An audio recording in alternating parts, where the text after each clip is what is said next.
dear students. Today I will start a new chapter in civics. Our topic is social justice and the marginal. ठीक है ना। इसका मतलब ये होता है कि किसी एक ग्रुप को या किसी एक जाति को अपने मतलब जानबूझ करके उसको अलग कर देना, ये होता है मार्जिनल। और सोशल जस्टिस मतलब क्या होता है, सामाजिक न्याय।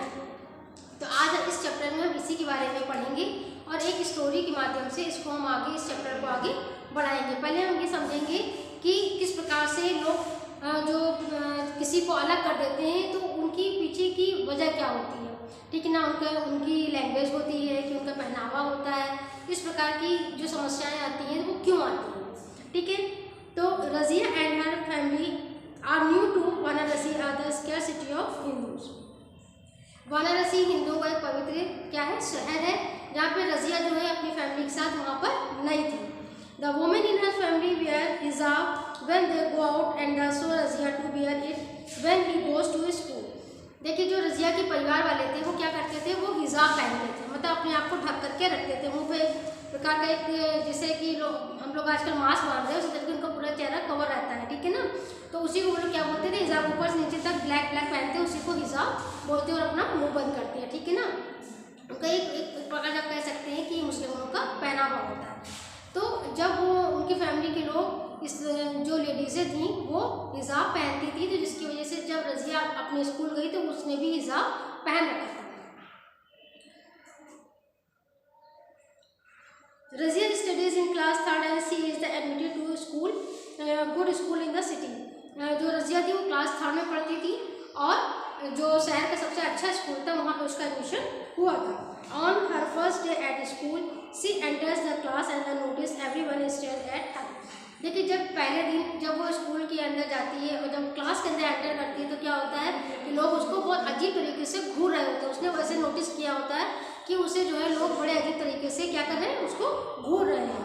No one in her class wear a hijab. क्यों ऐसा घूर रहे थे, क्योंकि उसकी क्लास में कोई भी हिजाब नहीं पहने था। The teacher introduce her to the class and the makes her sit there one of the girls in class. But soon Razia noticed that as soon as the bell rings, her partner gets up and goes towards the other friends। देखिए जब teacher ने class में जाकर के रज़िया को दूसरे बच्चों का इंट्रोड्यूस कराया और उससे कहा कि तुम अपने किसी भी मन चाहे किसी पार्टनर के साथ जाके बैठ जाओ, तो जो लड़की हो उसके साथ जाकर के बैठ जाओ। लेकिन जल्दी उसने ऐसे नोटिस किया कि ऐसा करने पर मतलब क्या हुआ कि बेल बज गई, ठीक है ना। जल्दी जब टीचर ने कहा कि जाकर के अपना किसी भी अपने मन चाहे पार्टनर के साथ जाकर बैठ जाओ, तो उस थोड़ी देर में क्या होगी, बेल बज गई। तो उसने ये नोटिस किया कि जैसे ही बेल बजी, जो जिसके साथ वो बैठी थी उसकी जो पार्टनर थी वो उठ करके अपनी फ्रेंड के साथ चली गई, अपने फ्रेंड के पास चली गई। In the coming few days he find the difficult to sit in the class as no one talks to her. उसने ये भी नोटिस किया, मतलब आने वाले दिनों में उसने ये भी नोटिस किया कि उसके साथ जो भी लोग बैठते थे, उस क्लास में जो भी बच्चे थे वो उससे बात करना पसंद नहीं करते थे, कोई उससे बात नहीं करता था। She even notice that kids whispering about her religion, her clothes and other such things and how they think so is all different from the others, they should stay away from हर।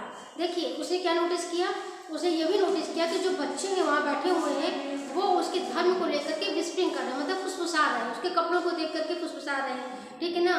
तो मतलब एक प्रकार से उसको मतलब ये दृष्टि से देख रहे हैं, वरना तो उसके धर्म के बारे में कुछ बोल रहे हैं, उसको देख करके बोल रहे हैं, ठीक ना। और कोई भी उससे बात करना पसंद नहीं कर रहा है, कोई उसके साथ बैठना पसंद नहीं कर रहा है। ये सारी चीज़ें उसने कुछ दिनों में नोटिस की।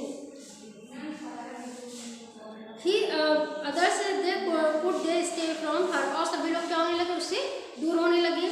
सी is not include in the group while having lunch, और कोई भी उसको अपने ग्रुप में शामिल नहीं करता था। जब वो लोग अपना लंच करते थे तो क्या होता था, वहाँ पर कोई भी लोग उसके साथ उसको अपने ग्रुप में शामिल नहीं करता था। As the days go by Razia feels more and more intimidated. जो उसने जैसे जैसे दिन बीतते गए, रज़िया ने नोटिस किया कि जो बच्चे थे वो उसको क्या करने लगे थे, धमकाने लगे थे, ठीक है ना। बच्चे क्या कर रहे थे, उसको धमकाने लग रहे थे। अब अगला आपका पॉइंट है सोशल मार्जिनल, ठीक है ना। तो एक प्रकार की क्या होती है, सामाजिक अपवर्जन होता है। इसका मतलब ये होता है कि किसी को भी, ठीक है ना, जानबूझ करके किसी को भी जितने भी सामाजिक मामले होते हैं या राजनीतिक मामले होते हैं उनसे बिल्कुल अलग कर देना, ठीक है ना। मतलब इनको एक लिस्टेड कर देना कि इनको किसी भी चीज़ में भाग नहीं लेना है। जैसे कि हमारे देश में कौन से जैसे आदिवासी हैं, ठीक है ना, जंगलों में रहने वाली जनजातियाँ हैं, इन्हीं लोगों को बोलते हैं मार्जिनलिस्टेड, ठीक है ना। कि और जो दूर जगहों पर रहने वाले लोग होते हैं उनका सामाजिक जो भी बैकग्राउंड होता है, उनका सामाजिक बैकग्राउंड बहुत ही मतलब ये कह सकते हैं कि पिछड़ा हुआ होता है, क्योंकि जो ट्राइब्स होते हैं वो भी क्या करते हैं, वो अपने ही ग्रुप में रहना पसंद करते हैं। जो बाहरी लोग होते हैं उससे बोलना, उससे मिलना, अपने कल्चर को मतलब कि उनको देना या उनसे कुछ ग्रहण करना, इस तरीके का उनकी मेंटालिटी नहीं होती, वो अपने ही ग्रुप में रहना पसंद करते हैं। Marginalism refers to the situation of the debility putting someone on the side of not including him or in the main affairs। जैसा कि मैंने आपको बताया कि मार्जिनलिज्म क्या होती है कि एक प्रकार की सिचुएशन होती है जहाँ लोग क्या करते हैं, किसी भी जाति को या किसी भी जनजाति को एक साइड कर देते हैं और उनसे किसी प्रकार के किसी भी अफेयर्स में उनको शामिल नहीं करते हैं। In the above story of Razia is the excluded by our classmates, ठीक है ना। देखिए जैसे कि अभी मैंने आपको स्टोरी सुनाई रजिया की, उसमें भी यही हुआ है कि सभी लोगों ने उसको एक प्रकार से एक दृष्टि से देखा और देखने के बाद उसको क्लास में होने के बावजूद उसको निकाल जैसे दिया। उसने उसको मतलब रजिया को किसी ने ग्रुप में अपने शामिल नहीं किया।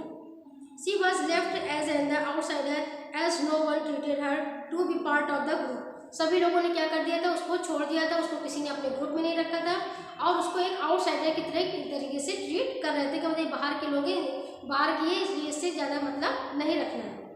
This act of the forcefully keeping someone off the side is called the marginalism. देखिए इस प्रकार से जो मतलब बलपूर्वक किसी भी व्यक्ति को या किसी भी समूह को उसको अलग कर देना, ठीक है ना, वही बोलते हैं मार्जिनलिज्म, प्रभावहीनता। Just as in a class, जिस प्रकार से क्लास में ऐसा हो उसी प्रकार से हमारे देश में भी है, ऐसा ही देश में भी है। A situation occur in our society as well, ठीक है ना, उसी प्रकार की सिचुएशन जो हमारे देश में भी है। India is a diverse country, हमारे जो देश है वो भारत देश जो है वो डाइवर्स कंट्री, क्योंकि यहाँ पे अलग लोग के धर्म के लोग रहते हैं, अलग जाति के लोग रहते हैं, उनका पहनावा अलग होता है, उनकी लैंग्वेज अलग होती है, उनका कल्चर अलग होता है, उनका ट्रेडिशन अलग होते हैं, ठीक है ना। इस प्रकार से भारत देश है तो मतलब कहा जाता है कि विविधता में एकता, ठीक है ना। भारत में जो है विविधता होने के बावजूद भी एकता है, लेकिन देखने को यहाँ पर क्या मिलती है, डाइवर्सिटी देखने को भारत में मिलती है। There are the people following various religious, यहाँ के जो लोग हैं वो अलग अलग धर्म को फॉलो करते हैं।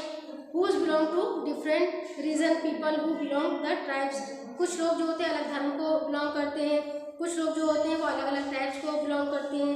Those were the culture differences, इसी वजह से क्या होता है उनके जो कल्चर्स होते हैं वो अलग अलग होते हैं, ठीक है। And so on many times the majority group shaped the way of the activity and things done about the society. देखिए कभी कभी देखने को क्या मिलता है, समाज में जो इसी प्रकार की एक्टिविटी आपको अपने चारों तरफ देखने को मिलती है।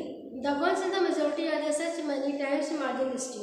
देखिए ये जो मेजोरिटी होती है, जैसे मान लीजिए हमने आपको अभी जो बताया था कि जो वहाँ पर जितने बच्चे थे वो सब हिंदू थे, वो एक मेजोरिटी थी, ठीक है ना, वहाँ पे बहुत बड़ी मेजोरिटी थी। और वहाँ पर जो एक रजिया थी वो सिंगल 1% ऐसी थी जो कि हिजाब पहन करके आती थी, तो वो एक प्रकार से अलग ही दिखाई देती थी। इसकी वजह से लोगों ने क्या किया था, उससे बोलना बंद कर दिया था, उसको किसी ने भी अपनाया नहीं था। अपनाने का मतलब इन सेंस कि कोई उसके साथ रिलेशन नहीं करता था, कोई उसका बैठने नहीं चाहता था, कोई उससे बात नहीं करता था, ठीक है ना। तो जब इसी प्रकार की सिचुएशन आ जाती है तो उसी को बोलते हैं प्रभावहीनता।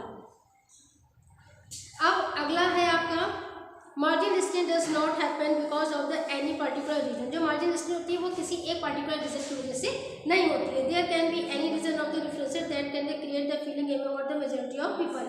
जैसे कि देखा गया कि जो लोगों की मेजोरिटी होती है, जैसे कि उनकी सोच होती है, ठीक है ना, जैसे कि जो रजिया थी उसके लिए लोगों ने सोच क्या बना ली थी कि ये अलग आउटसाइडर है और ये बाहर से आई है, इसलिए हमको इसके साथ मिक्सअप नहीं होना। जब मेजोरिटी इस प्रकार की टेंडेंसी को बना लेती है तो वहीं पर मार्जिनलिज्म स्टार्ट हो जाती है। The reason a difference can be, जो और भी अलग से रीजन है वो कौन कौन से हो सकते हैं, जैसे पीपल स्पीक डिफरेंस लैंग्वेज, जैसे कि जो लोग होते हैं वो अलग अलग प्रकार की लैंग्वेज बोलते हैं। People belonging of the difference culture following the different custom and tradition, जो लोग होते हैं वो अलग अलग उनके कल्चर्स होते हैं, उनको अलग अलग कल्चर्स को फॉलो करते हैं, ठीक है ना, अलग कस्टम को फॉलो करते हैं, अलग ट्रेडिशन को फॉलो करते हैं। People following a different religion, और जो लोग होते हैं वो अलग अलग धर्मों को फॉलो करते हैं। People of the different social status, और लोगों का सामाजिक स्तर भी अलग अलग होता है, ठीक है ना। तो आज हम लोगों ने सोशल मार्जिन डिस्ट्रिक्ट के बारे में पढ़ा। अब हम नेक्स्ट वीडियो में पढ़ेंगे social margin district of the adivasi, कि आदिवासी में किस प्रकार की सामाजिक प्रभावहीनता होती है। Okay class.